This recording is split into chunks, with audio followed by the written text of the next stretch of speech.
What's going on, guys? Welcome to In the Zone. I'm your host, Garrison Roy, and today we're going to go on a little bit of a rant slash mental minute. These do kind of coincide a little bit, but if you're new to the podcast, right, we do have full-length interviews where we bring on several experts, athletes, people that I even myself want to learn from and kind of engage some conversation and even, like I said, continue to learn. And that's the way you can grow. Because if you think you have everything figured out, then you know what? You're going to be stuck exactly where you are. So you don't want that, right? As a coach or a player. And then also the deep dive educational explorations, there's going to be a lot more of those coming in soon. A lot of research has been putting out recently that I've been looking into. And if you guys have any questions or want to see the full studies for those later on, please feel free to hit me up. But yep, without further ado, I'm going to just get right into this one where we're talking about moments versus models, right? So I'm going to kind of explain and lay this out, have a few examples of what I mean by that, where a moment would be like, hey, this point in time in this bullpen, I made this cue and I PR'd, right? Or I did a lot of pull downs before and let it happen or let it eat. Or even on the coaching side, it's like, hey, this one particular cue or this one particular drill worked for a guy to help him get what he needed to do for that one moment, right? Versus a model is based on more principles, right? Versus a warm up, making sure that you're slowly ramping things up, or maybe mechanical principles, things of just general movement things. And again, everyone's going to have their own style with that. I've talked about that through several other episodes as well. But you want to stick to your very core principles of what you actually believe. And also the training principles, very similar to that as the mechanics, right? Making sure that you're checking yourself and knowing that there is going to be a said principle to everything that you input, positive or negative, right? And the said being specific adaptations to impose demands. Whatever you put a problem in front of an athlete to be able to do, however they adapt, is basically, and again, positive or negative feedback loop with that based on what you're going to get from the output and input or what the athlete does or doesn't do, right? Or if you get the performance that you want or not. Another way that we could kind of break this down, and I think we've all been guilty of this, especially on the training side, where you have a PR and you are ripping caffeine or smelling salts and things like that, and you feel like you need that every single time to hit a PR or to get amped up, right? A lot of guys do kind of have a little bit more adrenaline, or they throw with more adrenaline, or they crush a bang. You've seen some of those guys in college where they'll crush an energy drink and then just absolutely sprint out there. But obviously we know that that's probably not going to be available until the next 10, 15 minutes. They might feel an initial rush. Could be a placebo effect there too. Who really knows? The actual outcome of that. But again, if it makes you feel good, awesome. But also don't get married to those moments. If something in particular happened, or my favorites of the old school guys are like, oh, don't step on the line, or I have to do this exact thing, or one of my personal favorites is guys have to touch their hat one specific way every single time in order to feel that out. And sometimes they're trying to hide something else, right? And back in the day, it could have been sticky stuff where they were going 1, 2, 3 on the bill of their hat. And then, it was kind of helped them not have as much on the baseball. So again, particular moments versus the model, that these models are things that can be replicated, right? Things that you want to really just kind of break down and, hey, does this go across as a consistency for everyone? And again, a lot of people try to put guys into buckets and things like that. That could be a model that you use, but again, what happens if a guy doesn't fit in that model or fit into any of your buckets? Are you going to kind of just spin them off as an anomaly, or are you going to actually dig deeper and find out why? So just some things to think about. I do have a story to kind of follow up with this too, that again, I could have took it and had one moment to make it into a model, but I didn't because of how obviously absurd it was. And I'm going to take you guys back to my JUCO days.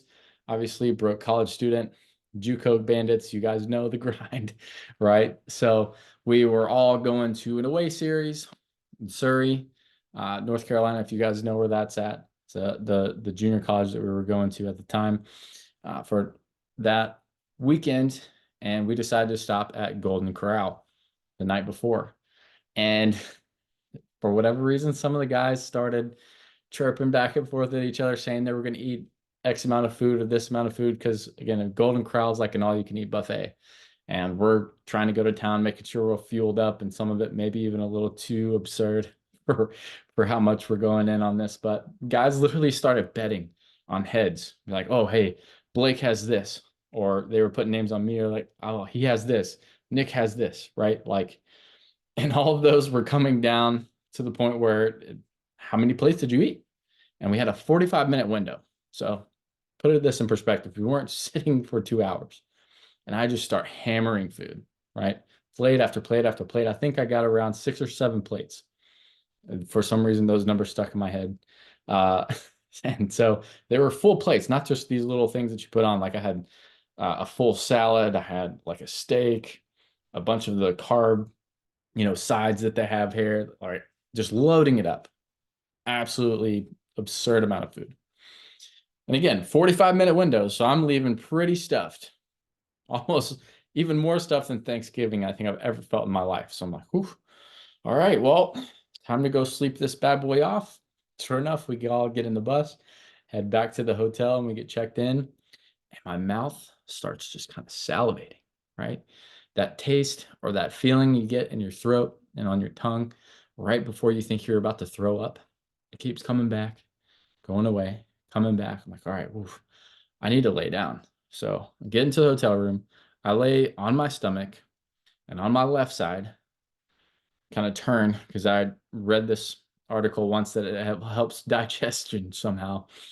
So I'm doing that. I'm just kind of hanging out, and I can still feel that salivating, pre-throw up saliva come up. So I'm like, oh man, this isn't going to be good. So I go to the bathroom. I'm like, all right, maybe I just need to get some fluids out or something. I don't know. Didn't even quite make it to the bathroom just yet. Going through the hotel, I opened the door, projectile vomit just right into the bathtub. So I at least made it to the bathtub, couldn't get it into the toilet, and just absolute absurd amount of food.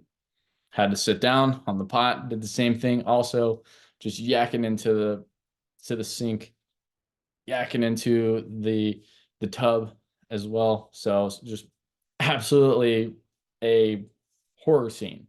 Had to call in the housekeeping and try to get all of that cleaned up and scoop it all out. It was just very, very bad. So again, don't recommend that by any means at all to anyone. But after that, the next day I go in, first game, 7-inning game, and then the 9-inning game was right after. So I'm pitching the 7-inning game. And I'm telling you, I threw so lights out. It was unreal. 7-inning, complete game, 10 Ks. I only had 2 walks. And the ground, just really thick grass there. So it was just really routine ground balls, no bad hops or anything, which definitely helped. Right. But looking back, I think that's probably why I also did so well. But again, you got to be able to pitch it and let those guys do their thing. But just shut them out. Right. And I could have looked at that and be like, okay, hey, I got to go to Golden Corral every single day before I pitch in order to get that same result. Again, very extreme example and not true.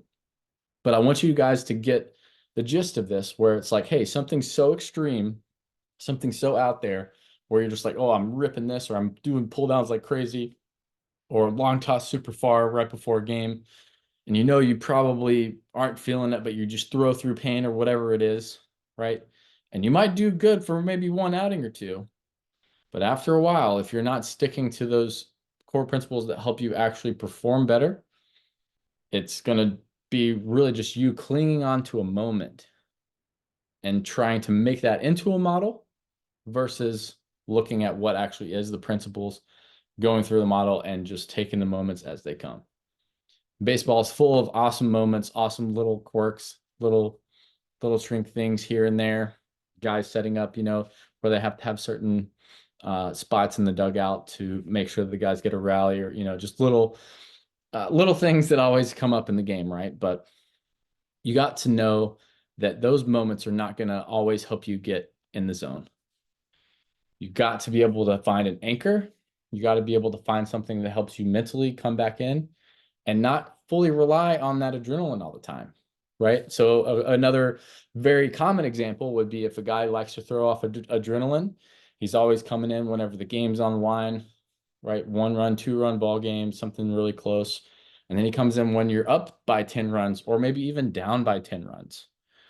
How are you going to also lock in when the adrenaline's not there?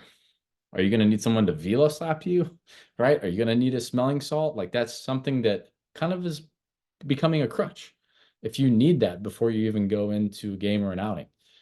And for you to have a long, sustainable career, you need to be able to find the models, find the things that anchor you down, find the consistency that you can do over a long period of time and not just be stuck on a moment or a little quirk. So that's all I got for you guys today. Appreciate you tuning in and stay in the zone.